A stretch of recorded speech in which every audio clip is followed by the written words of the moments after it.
l'État, l'État sioniste. La révolution s'étant répandue dans la moitié de l'Europe qui lui avait été offerte par les alliés occidentaux eut un effet supplémentaire. Comme l'attaque d'un serpent, elle projeta une langue qui atteignit les côtes méridionales de l'Europe, traversant la Méditerranée jusqu'à un petit territoire appelé la Palestine. L'argent, l'équipement, l'escorte et les convois furent fournis par l'Occident, mais la Révolution apporta les deux composantes indispensables à l'État sioniste, le peuple pour l'envahir et les armes qui faisaient de sa conquête une certitude. L'Occident était de convenance. Mais en arrière-analyse, l'État sioniste fut créé par la Révolution, qui de cette manière accomplit la doctrine lévitique du retour. Ces incursions en Europe et en Arabie constituèrent les seuls gains territoriaux récoltés lors de la Seconde Guerre mondiale, au début de laquelle les élus dictateurs avaient pour la seconde fois publiquement renoncé à toute velléité gain territorial. La conséquence de ces deux développements fut de laisser au sein de l'Europe divisée et de la Palestine divisée deux détonateurs permanents d'une nouvelle guerre qui à tout moment pouvait être déclenchée par quiconque souhaiterait accroître ses ambitions par le biais d'une troisième guerre mondiale. Le lecteur se souviendra qu'au cours des années qui précédèrent la Seconde Guerre, le sioniste connaissait un fiasco en Palestine et qu'en 1939, le Parlement britannique, contraint après 20 années de tentatives infructueuses de reconnaître que le foyer national juif était impossible à réaliser, avait décidé d'abandonner ce mandat inapplicable et de se retirer après s'être assuré que toutes les communautés du pays arabe, juifs et autres bénéficiaient d'une représentation parlementaire. Le lecteur constatera alors le changement qui survint lors de la nomination de M. Churchill au poste de Premier ministre en 1940, qui, en comité privé, déclara au Dr Weizmann, d'après le récit du Dr Weizmann, qui n'a pas été remis en cause, qu'il était tout à fait d'accord avec l'ambition sioniste de créer après la guerre un État de 3 ou 4 millions de juifs sionistes en Palestine. M. Churchill avait toujours exprimé un grand respect pour les gouvernements parlementaires, mais dans ce cas, en tant que despote de guerre, il cassa en secret et arbitrairement la politique qui avait été approuvée après des débats exhaustifs par la Chambre des communes. Après cet événement, le lecteur a pu suivre le Dr Weizmann au cours de ses voyages en Amérique et a vu à quel point les efforts de M. Churchill pour armer les Juifs, en cela il rencontra l'opposition des administrateurs en fonction sur place, furent soutenus depuis l'Amérique grâce à la pression exercée par le Dr Weizmann et ses associés. C'est à cette étape que le lecteur avait quitté l'État sioniste en gestation tout au long de 1944, comme l'écrivit M. Churchill dans ses mémoires de guerre, et continue à soutenir les ambitions sionistes. Ouvrez les guillemets, tout le monde sait que je suis déterminé à respecter les engagements pris par le gouvernement britannique auprès des sionistes dans le cadre de la déclaration Balfour, conformément aux amendements que j'ai apportés pendant mon mandat au sein du secrétaire des colonies en 1921. Aucune modification de la politique menée ne peut être actée sans discussion complète au sein du cabinet. 29 juin 1944. La politique menée avait été modifiée après discussion complète au sein du cabinet et du Parlement en 1939. Ici, M. Churchill ignora tout simplement cette décision politique majeure et revint à la précédente, faisant écho à l'étrange déclaration d'un autre secrétaire aux colonies, M. Léopold Améry, cité précédemment, comme quoi cette politique ne pouvait être modifiée. À nouveau, il ne fait aucun doute que cela, le traitement envers les Juifs de Hongrie, est probablement le plus grand crime et le plus atroce jamais connu dans l'histoire. Tous ceux impliqués dans ce crime qui nous tomberont entre les mains, y compris les simples exécutants de ces boucheries, devront être exécutés après que leur implication dans ces meurtres aura été prouvée. Des déclarations publiques devraient être faites afin que chaque coupable ou personne impliquée soit recherchée et exécutée. 11 juillet 1944, ici, M. Churchill, comme le président Roosevelt et M. Eden, de façon implicite, lie l'exécution des coupables uniquement aux crimes qu'ils ont commis à l'encontre des Juifs. reléguant ainsi tous les autres victimes à l'oubli dans lequel, en effet, elles tombèrent.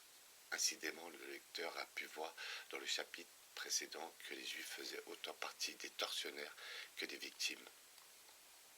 Et pour continuer, j'ai hâte de répondre rapidement à la demande du Dr Weizmann relative à la constitution d'une force armée juive présentée dans son courrier du 12 juillet 1944. J'apprécie l'idée que les Juifs essaient de mettre la main sur les meurtriers de leurs compatriotes d'Europe centrale.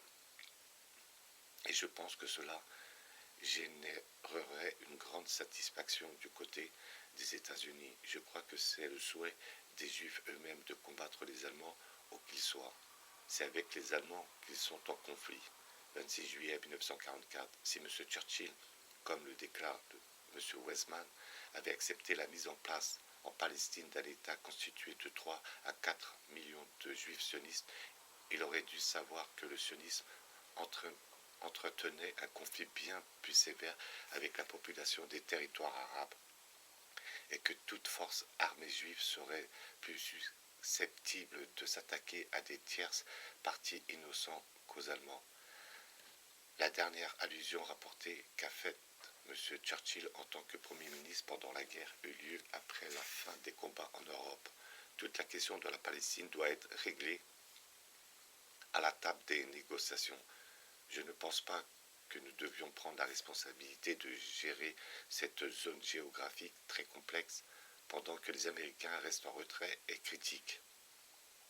Ne vous êtes-vous jamais dit que nous devrions leur proposer de nous remplacer? Je n'ai pas connaissance du moindre bénéfice récolté par la Grande-Bretagne au cours de cette tâche pénible et impitoyable. C'est au tour de quelqu'un d'autre de prendre le relais maintenant. 6 juillet 1945. Cet extrait est étudié en parallèle avec la remarque enjouée faite par le président Roosevelt à Staline, comme quoi la seule concession qu'il pourrait accorder au roi Ibn Saoud serait de, ouvrez les guillemets, lui donner les 6 millions de juifs sionistes des États-Unis. Révéler les pensées intimes de ces élus dictateurs qui exécutaient si docilement les ordres de Sion. M. Churchill espérait pouvoir mettre ce problème insoluble sur le dos des Américains. M. Roosevelt aurait été heureux de pouvoir le mettre sur le dos de quelqu'un d'autre. Dans ce domaine,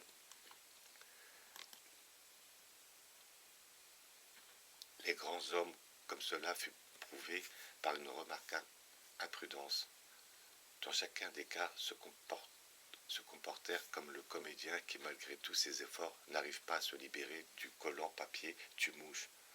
M. Churchill, dans ce mémorandum interministériel, n'était pas conscient du moindre bénéfice récolté par la Grande-Bretagne au cours de cette tâche pénible et impitoyable.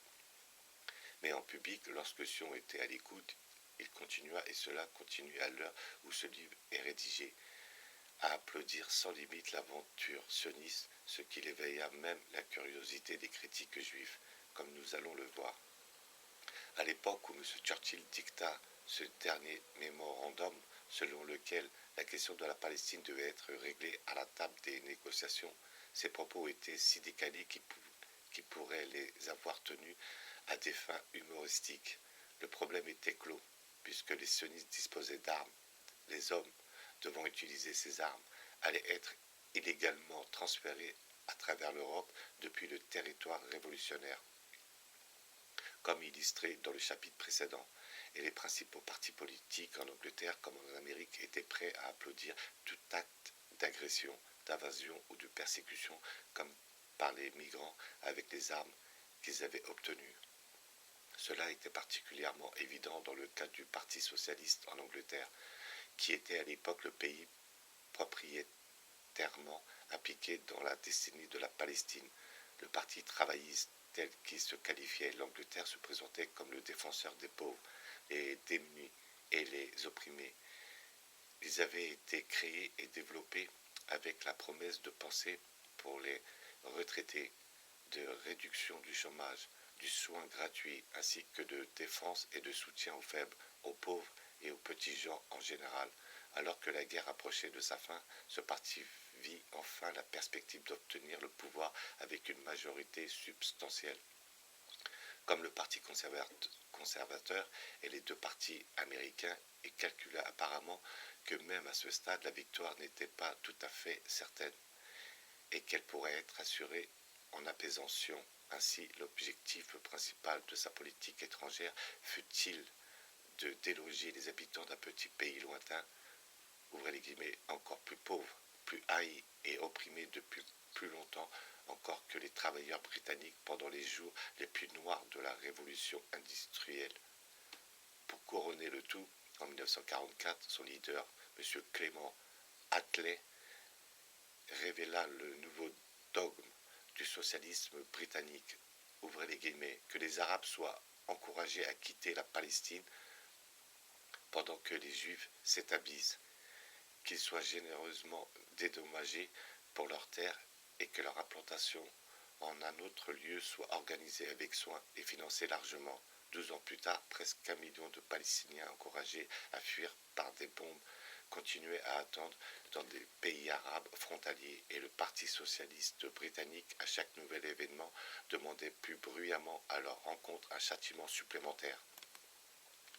Les socialistes britanniques, quand ils firent cette déclaration, savaient que les sionistes, sous le couvert de la guerre contre l'Allemagne, avaient accumulé les armes pour la conquête de la Palestine par la force. Le général Wavel, commandant des troupes du Moyen-Orient, avait informé M. Churchill depuis longtemps que laissés à eux-mêmes, les Juifs battraient les Arabes, qui ne disposaient pas de sources d'approvisionnement en armes. Le point de vue du général Wavel à propos de la stratégie sioniste était celui de tous les administrateurs responsables basés sur place.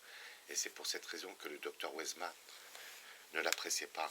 Le lecteur a déjà constaté, aussi loin que la Première Guerre mondiale, que le déplaisir du Dr Weizmann était dangereux même pour les gens haut placés, et cela pourrait avoir joué dans le transfert du poste de commandement du général Wavel depuis le Moyen-Orient vers l'Inde.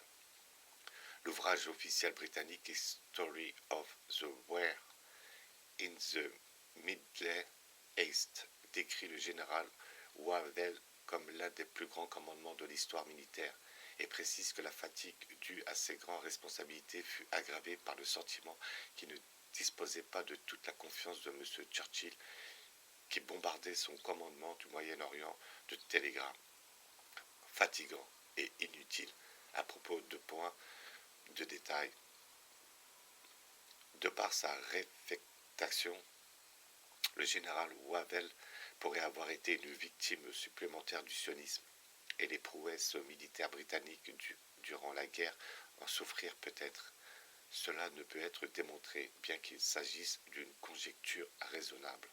En 1944, un assassinat de plus eut lieu dans cette histoire.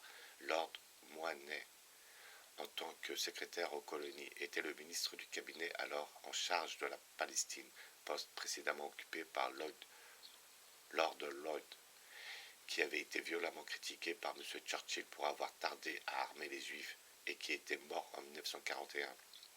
Lord Moynet était un humaniste et il avait la sympathie pour le judaïsme, mais il partageait l'analyse de tous ses prédécesseurs selon laquelle le projet sioniste en Palestine se terminerait par une catastrophe. Pour cette raison, et à cause de sa compassion pour ceux qui souffrent en général, il eut tendance à relancer l'idée de la mise à disposition de terres en Ouganda pour tout juif qui avait réellement besoin de trouver une nouvelle maison quelque part. Cet humanisme lui valut la haine mortelle des sionistes, qui n'acceptaient en aucune façon une approche les éloignant de l'objet de leur ambition, la Palestine.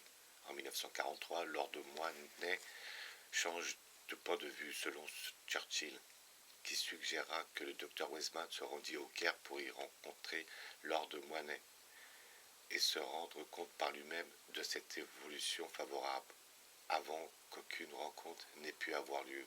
Lord Moynet fut assassiné au Caire en novembre 1944 par deux sionistes. Ainsi, un pacifiste de plus fut éliminé d'une voie jonchée de cadavres de pacifistes précédents. Cet événement perturba pendant un certain temps le flot du mémorandum à propos de l'armement des Juifs envoyé par M. Churchill à ses collègues, et une fois les responsables basés en Palestine recommandèrent légèrement que l'immigration sioniste vers cette destination soit suspendue. La réponse de M. Churchill le 17 novembre 1944 fut que cela ferait le jeu des extrémistes, alors même que les extrémistes demeuraient libres eu égard à leurs projets futurs et que leur nombre s'accroissait, alors qu'en Europe, la fin de la Seconde Guerre mondiale approchait. Les espoirs de M. Churchill relatifs à une transaction spectaculaire qui intégrait dans la joie les Khazars à l'Arabie s'évanouirent.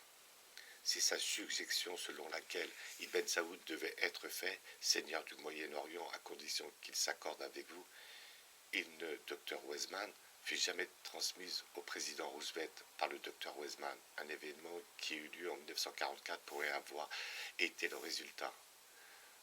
Un Américain, le colonel Hopkins, représentant officiel du président Roosevelt au Moyen-Orient, pour citer le Dr. Weizmann, rendit alors visite au leader arabe.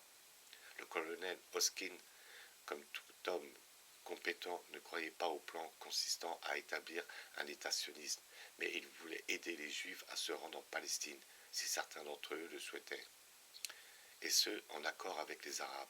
Il s'aperçut que le roi Ibn Saoud considérait qu'il avait été grossièrement insulté par le docteur Weizmann, dont il parla, ouvrez les guillemets, de la manière la plus agressive et la plus dédaigneuse, prétendant que j'avais, le docteur Weizmann, essayé de soudoyer en lui offrant 20 millions de livres pour qu'il cède la Palestine aux Juifs sionistes.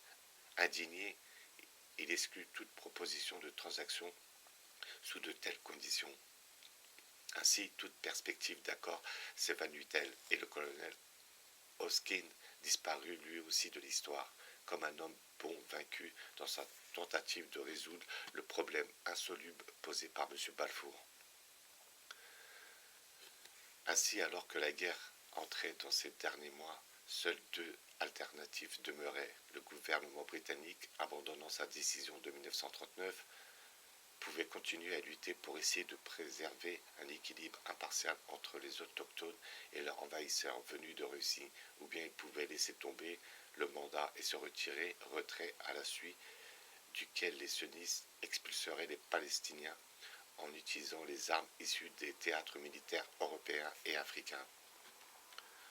Ce second grand acte de la tragédie palestinienne se rapprochait. Le docteur Weizmann avait déclaré à M. Roosevelt que les sionistes ne pouvaient faire reposer la décision sur l'agrément des Arabes. Mais M. Roosevelt n'avait pas pris l'engagement.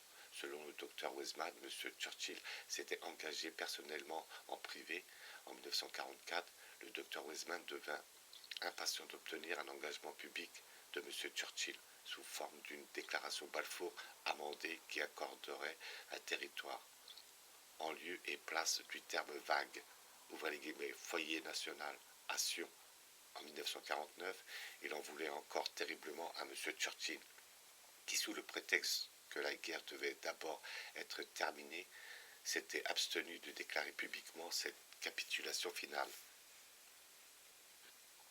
Tel Macbeth, les grands chefs d'État du Dr. Weizmann franchirent et se dérobèrent au moment où l'échéance approchait. Ni M. Churchill ni M. Roosevelt n'acceptèrent de commander ouvertement à leurs soldats la mise à exécution de cette échéance et les sionistes crièrent « Volonté infirme ». Alors M. Roosevelt se rendit à Yalta avec sur le visage l'expression d'un profond désespoir, saisi sur pellicule par les journalistes, et s'engagea sur la partition de l'Europe en deux, et à la fin informa M. Churchill qui, selon M. Hopkins, fut stupéfait et profondément choqué par la nouvelle qui allait rencontrer le roi Ibn Saoud à bord du cuirassé américain Quincy. Ce qui s'ensuivit demeure mystérieux. Ni M. Roosevelt ni M. Churchill n'avaient le droit de céder un territoire arabe aux lobbyistes qui les harcelaient à Washington et à Londres, Néanmoins, ce qui leur était demandé était en apparence si insignifiant en comparaison de ce que venait tout juste d'être fait à Yalta que la soumission de M. Roosevelt, accompagnée d'un brutal ultimatum à destination du roi Ibn Saoud, aurait surpris personne. Au lieu de cela, il quitta soudainement le rôle qu'il avait joué pendant de nombreuses années et se comporta en chef d'État. Ensuite, il mourut. Il quitta Yalta le 11 février 1945 et passa les 12, 13 et 14 février à bord du Quincy, jour au cours desquels il reçut le roi Ibn Saoud. Il demanda au roi d'accepter quelques juifs supplémentaires en Palestine et reçut une réponse sèche. Non, Ibn Saoud déclara qu'il y avait une armée juive sioniste de Palestine armée jusqu'aux dents. Il ne semblait pas combattre les Allemands, mais ciblait les Arabes. Le 28 février, M. Roosevelt revint à Washington. Le 28 mars, Ibn Saoud réitéra par courrier les craintes dont il avait fait part oralement, qui furent depuis confirmées par les événements, concernant les conséquences qu'induirait le soutien américain apporté aux sionistes. Le 5 avril, le président Roosevelt répondit, réaffirmant son propos, engagement oral donné à Ibn Saoud selon lequel, ouvrez les guillemets, je n'entreprendrai aucune action en tant que chef de l'exécutif de ce gouvernement qui pourrait se révéler hostile au peuple arabe. Il mourut le 12 avril. Son engagement n'aurait jamais été connu si un homme d'État américain, le secrétaire d'État James Burness, ne l'avait publié 6 mois plus tard, le 18 octobre 1945, dans une tentative désespérée de dissuader le président Truman, successeur de M. Roosevelt, d'entreprendre précisément l'action hostile aux Arabes, que le président Roosevelt avait juré de ne jamais mener. La promesse de M. Roosevelt fut littéralement faite sur son lit de mort, et une autre grande question de l'histoire reste sans réponse. Était-il sincère? Si par chance il l'était, alors une mort intervint en faveur du sionisme. Son proche, M. Hopkins, qui était présent au moment de la rencontre et en rédigea un mémorandum, railla la suggestion selon laquelle cette promesse avait été faite sincèrement, déclarant que le président Roosevelt soutenait totalement les sionistes, en public comme en privé et selon ses propres convictions. Selon ce mémorandum, M. Roosevelt déclara qu'il en avait plus appris sur la Palestine de la bouche d'Ibn Saoud en 5 minutes qu'il n'en avait appris au cours de toute sa vie. C'est à partir de cet événement que naquit l'anecdote célèbre selon laquelle Ibn Saoud aurait déclaré, ouvrez les guillemets, nous avons depuis 2000 ans ce qu'il vous a fallu 2 guerres mondiales pour comprendre. Toutefois, M. Hawkins pourrait ne pas être un témoin crédible concernant cet événement, puisque immédiatement après la rencontre, lui, l'ombre du président rompit mystérieusement avec M. Roosevelt, qui ne revit jamais. M. Hawkins s'enferma dans sa cabine et débarqua 3 jours plus tard à Alger, où il fit porter un mot par un intermédiaire, disant qu'il retournerait en Amérique par un autre moyen. La séparation fut aussi soudaine que celle qui avait eu lieu entre M. Wilson et M. House. Ce qui est clair, c'est que les dernières semaines et les derniers jours de M. Roosevelt furent assombris par la controverse de Sion et non par des questions de politique américaine ou européenne. S'il avait vécu et si sa promesse faite à Ibn Saoud avait été connue, le sionisme, qui avec une grande puissance avait permis de le rendre et de le maintenir président pendant 12 ans, serait devenu son pire ennemi. Il mourut, l'engagement était catégorique. Il continuait ainsi, ouvrez les guillemets, aucune décision relative à la situation fondamentale de la Palestine ne sera prise sans avoir exhaustivement consulté les Arabes et les Juifs. C'était un désaveu complet du docteur Weizmann qui lui avait dit, ouvrez les guillemets, nous ne pouvons faire reposer la décision sur l'agrément des Arabes. Ainsi, entouré d'un mystère de la dernière heure, M. Roosevelt aussi quitta lui aussi cette histoire. Un dernier coup d'œil à la multitude qui s'était rassemblée autour de lui au cours de ces 12 années de règne nous est fourni par Mary Mann Smith, porte-parole supérieure de la Maison-Blanche. Cette description d'une veillée mortuaire montre que la beuverie de Yalta escorta le président jusque dans la tombe. Ouvrez les guillemets, la plupart des passagers du train étaient les collaborateurs de Roosevelt. Avant que le train ne soit hors de vue du dépôt de Hyde Park, qui était rendu de crêpe noire, ils commencèrent ce qu'ils allaient devenir une veillée post-funéraire. L'alcool coula à flot dans tous les compartiments et salons. Les stores furent baissés dans tout le train et vu de l'extérieur, cela ressemblait à n'importe quel train, ramenant des personnes endeuillées chez elles.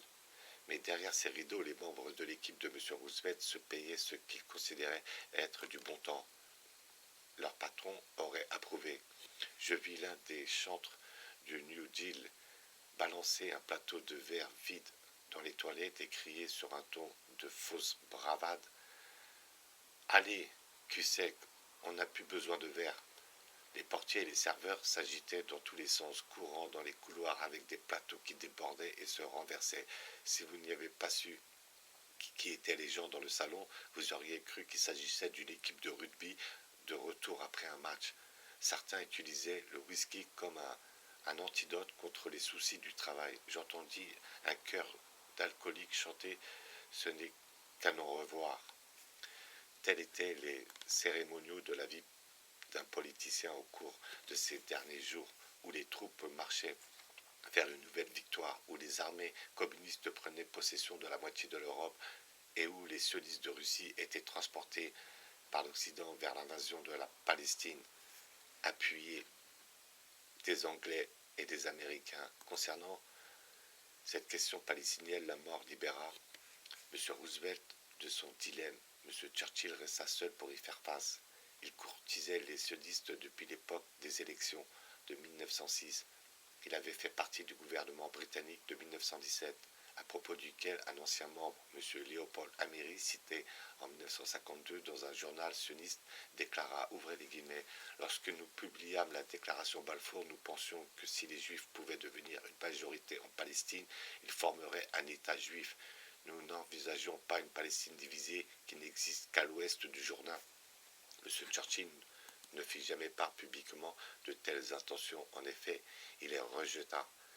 Mais si telle était sa vision, cela signifie que même l'État sioniste établi à l'issue de la Seconde Guerre mondiale ne correspond aucunement aux intentions de ceux qui élaborèrent la déclaration Balfour et que les invasions supplémentaires de territoires arabes doivent encore être menées par la voie des armes. Le mot-clé dans cette citation est si les Juifs pouvaient devenir une majorité à partir de 1945, 3 décennies de révolte arabe avaient démontré que les sionistes ne deviendraient jamais majoritaires, à moins que les Arabes ne soient expulsés de leur terre natale par la force. La question qui restait à élucider était de définir qui allait s'occuper de l'expulsion. M. Roosevelt avait juré que jamais il ne le ferait. Le docteur Weizmann, toujours prompt à s'écrier, ouvrez les guillemets, je m'en tiens à mon billet, aimait à déclarer que M. Churchill était impliqué dans la mesure où le docteur Weizmann désirait qu'il le soit. Même M. Churchill ne put mener à bien cette tâche. Lui aussi fut libéré de ses dilemmes, non pas par la mort, mais par une défaite électorale. Ses mémoires laissent apparaître son orgueil blessé suite à ce revers. Ouvrez les guillemets, tous nos ennemis s'étant rendus sans condition ou étant sur le point de le faire, je fus immédiatement écarté par les électeurs britanniques de toute nouvelle responsabilité dans la conduite de leurs affaires. Ce n'était pas aussi simple que cela. L'histoire du futur devra travailler à partir de ces informations, mais ceux qui ont vécu les événements savent mieux ce qui s'est passé. J'étais en Angleterre et assistais à l'élection au cours de laquelle M. Churchill fut écarté. En vérité, il lui était difficile de s'attendre à ce que l'électorat britannique puisse voir dans l'issue de la guerre, dont M. Churchill était le critique le plus acerbe, des raisons d'effectuer un vote de remerciement en faveur de M. Churchill, mais il n'y avait d'autre raison à sa défaite que la simple désillusion. Comme pour les élections américaines, le pouvoir de commander le vote fut utilisé au cours des élections britanniques de 1945. M. Churchill était allé loin en armant les Juifs et en s'engageant en privé à soutenir le sionisme, mais pas assez loin pour le docteur Weizmann. En Angleterre, à la moitié du siècle, le contrôle de la presse était pratiquement finalisé. Sur cette question, la propagande sioniste pendant les élections fut fortement orientée contre M. Churchill et fut menée ou non des socialistes qui avaient fait le serment requis de soutenir les actions hostiles contre les Arabes. Les Arabes devraient être encouragés à partir pendant que les Juifs s'établissent.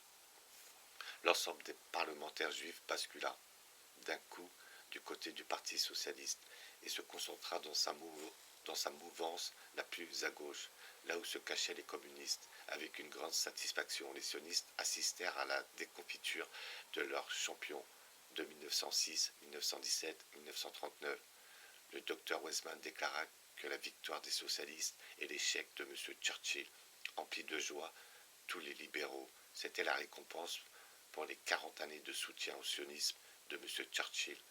En fait, il n'avait pas ordonné aux troupes britanniques d'éliminer les Arabes de Palestine et dès lors était devenu un ennemi. Ainsi, M. Churchill fut-il au moins dispensé de la tâche consistant à décider du sort de la Palestine et n'aurait pas dû être aussi désespéré qu'il le décrivit lorsqu'il fut désavoué juste après la victoire. Les socialistes britanniques, ayant enfin obtenu une majorité écrasante au Parlement, réalisèrent tout à coup qu'ils étaient censés encourager les Arabes à partir en recourant à la force. Quand eux aussi commencèrent à reculer face à ces comportements d'assassins, les accusations de trahison commencèrent à pleuvoir sur eux. Le discours de Dr. Weizmann devient alors frénétique et rempli d'indignation.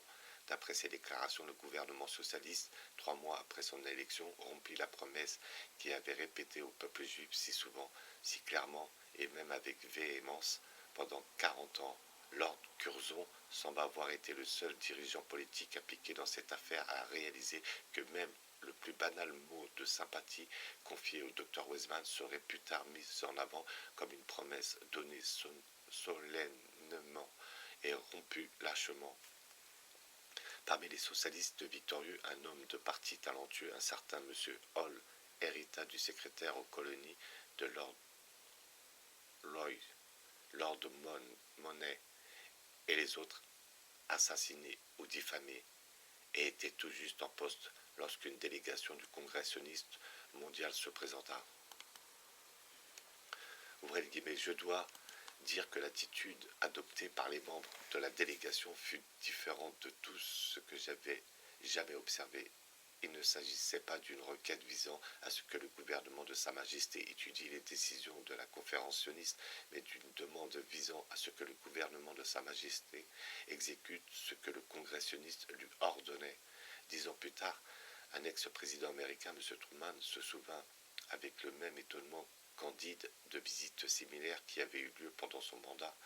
En 1945, ce phénomène se perpétuait depuis 1906.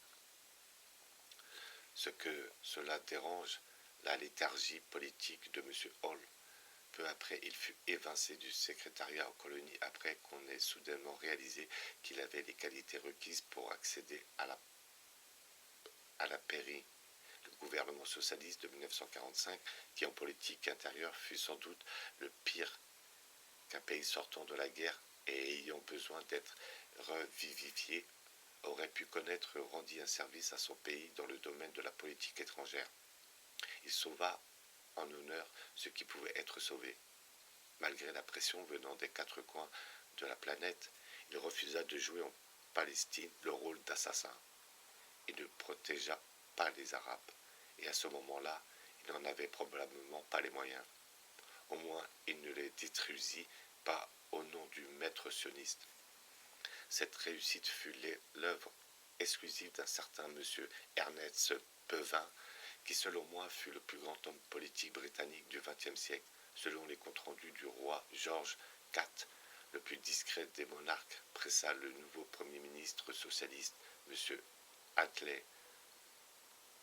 de nommer son collaborateur le plus méritant et le plus solide au poste de ministre des Affaires étrangères, parce que l'état du monde le nécessitait si clairement, alors que M.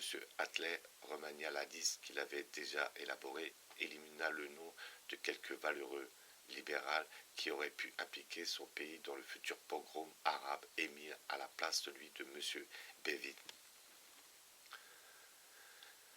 Déjà en 1945, la Palestine était devenue un problème clairement trop important pour les secrétaires aux colonies. C'était, et cela le restera pendant longtemps, la préoccupation majeure des premiers ministres